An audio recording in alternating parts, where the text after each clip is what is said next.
Hello guys, আবারও চলে আসলাম আপনাদের মাঝে নতুন একটা ভিডিও নিয়ে। আজকে অবশ্যই আপনারা বুঝতে পারছেন যে আমি কিসের একটা ভিডিও নিয়ে এসেছি। আজ আমি পেঁয়াজের হালি জমিতে নিয়ে যাচ্ছি। সেই পেঁয়াজের দানাগুলো বা চারাগুলো আজ লাগাবো। এই বিলের মাঝে যে পুকুর খনন করেছে, চারিদিকে কলার গাছ, এর মাঝ দিয়ে যে রাস্তাটা রয়েছে সেই রাস্তা দিয়ে আমি হেঁটে যাচ্ছি। আমার মাথায় যে ক্যারেট দেখতে পাচ্ছেন, এই ক্যারেটেই পেঁয়াজের দানা রয়েছে। জমির দিকে আমি এগিয়ে যাচ্ছি। সবাই কেমন আছেন কমেন্ট করে জানাবেন।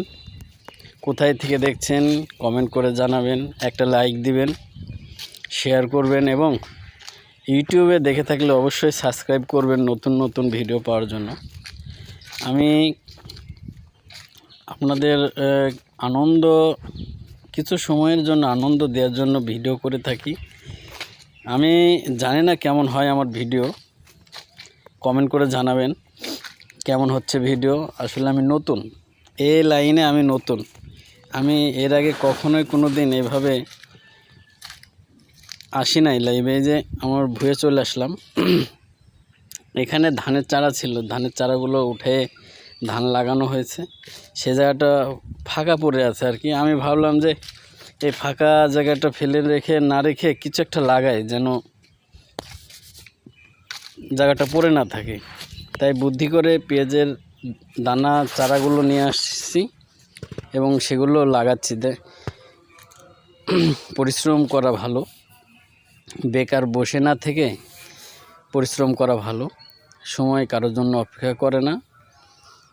তাই পেঁয়াজের দানাগুলো লাগাচ্ছি চারা। দোয়া করবেন যেন পেঁয়াজগুলো ভালো হয়। নতুন এবছরে আমি এই চারা নতুন লাগাচ্ছি। সবাই ভালোই আছেন আশা করি। আপনারা কমেন্ট করে জানাবেন, লাইক দিবেন। আপনাদের লাইকের মাধ্যমেই, আপনারা দেখার মাধ্যমেই আমি কিন্তু ভবিষ্যতে এগিয়ে যাব। এটাই। এই যে এইগুলো হচ্ছে পেঁয়াজের হালি বা চারা। এই ছোট চারা থেকেই বড় বড় পেঁয়াজ তৈরি হবে। আমি যে জায়গাতে পেঁয়াজ লাগাচ্ছি, এই প্রতির জায়গাটা পড়ে থাকবে বলে আমি 10 কেজির মতো পেঁয়াজের চারা কিনে আনছি। সেগুলো লাগাবো নিজেই জায়গা পরিষ্কার করেছি, নিজেই লাগাচ্ছি। সার বিষ পানি নিজেই দিব। যে এইভাবে লাগাচ্ছি হাত দিয়ে। নরম মাটিটা, নরম হওয়ার কারণে খুব সহজ হচ্ছে লাগানো। আমি জমিতে চাষও দেই নাই, আর ওই যেই গাউনি দিয়ে লাগাচ্ছি না, হাতের মাধ্যমে চারাগুলো লাগাচ্ছি।